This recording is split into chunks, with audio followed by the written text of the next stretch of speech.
Hello बच्चों, चलिए प्रश्न पढ़ते हैं। किसी कार की चाल बढ़ाने के लिए उसके इंजन में वो ज़्यादा पेट्रोल भेजते हैं पर किसी वस्तु के त्वरण सिर्फ बाहरी बल ही पैदा कर सकते हैं। इस संदर्भ में क्या ये कहना उचित है कि पेट्रोल के बल द्वारा कार की चाल बढ़ी? तो आइए बच्चों प्रश्न के लिए सर्वप्रथम मुख्य अवधारणा की चर्चा करते हैं। तो देखिए बच्चों, इस मुख्य अवधारणा के आधार पर ये प्रश्न को हल किया जाएगा। तो देखिए बच्चों, अगर यहाँ से बात की जाए तो अगर किसी भी तंत्र पर कुल बल शून्य नहीं है, ठीक है, तो न्यूटन की गति के द्वितीय नियम से बच्चों कुल बल बराबर होता है द्रव्यमान गुणा उस तंत्र के द्रव्यमान केंद्र के त्वरण के। तो यहाँ से किसी भी तंत्र का जो द्रव्यमान केंद्र का जो त्वरण होगा ये होगा कुल बल बराबर बटे द्रव्यमान। यहाँ पर बच्चों कुल द्रव्यमान आएगा, तंत्र की बात की गई है।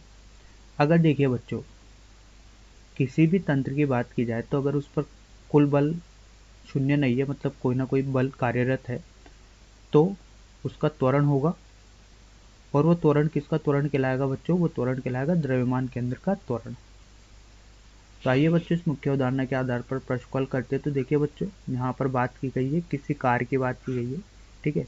तो देखिए बच्चों, अगर किसी कार की बात की गई है तो किसी कार को चलाने के लिए बच्चों किसकी आवश्यकता होती है? बच्चों ईंधन की आवश्यकता होती है, ठीक है। बच्चों यहाँ पर ये ईंधन जो होता है, ये ईंधन जो होता है वो जलता है, ठीक है। और अगर ये ईंधन जलता है बच्चों, तो इससे इसको क्या मिलता है बच्चों? एक बल मिलता है, ठीक है। और इस बल की वजह से बच्चों ये गाड़ी आगे बढ़ पाती है। क्या बिना ईंधन जले हुए ये गाड़ी आगे बढ़ पाएगी क्या? नहीं। तो देखिए बच्चों, यहाँ पर ये बोला गया है कि चाल बढ़ाने के लिए ईंधन में और ज़्यादा पेट्रोल बेचते हैं पर किसी वस्तु के त्वरण सिर्फ बाहरी बल ही पैदा करता है। तो बच्चों ये बात सही है कि अगर किसी तंत्र में त्वरण लाना है तो उसके लिए जो उस पर लगने वाला कुल बल है शून्य नहीं होना चाहिए। तो उसके जो द्रव्यमान केंद्र का जो त्वरण होगा ये भी शून्य नहीं होगा, ठीक है। तो उसका जो विस्थापन होगा द्रव्यमान केंद्र का ये भी शून्य नहीं होगा, मतलब उसमें द्रव्यमान केंद्र में कुछ ना कुछ विस्थापन होगा, ठीक है।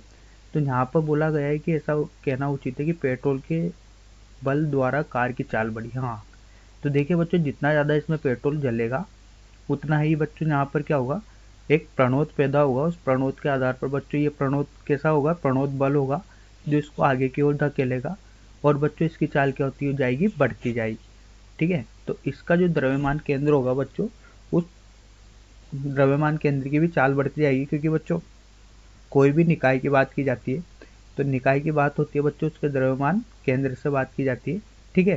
क्योंकि बच्चों एक पूरा निकाय लेना एक मुश्किल काम हो जाता है, तो अगर द्रव्यमान केंद्र ले लिया जाए तो इसके आधार पर बच्चों गणना क्या हो जाती है? बहुत आसान हो जाती है।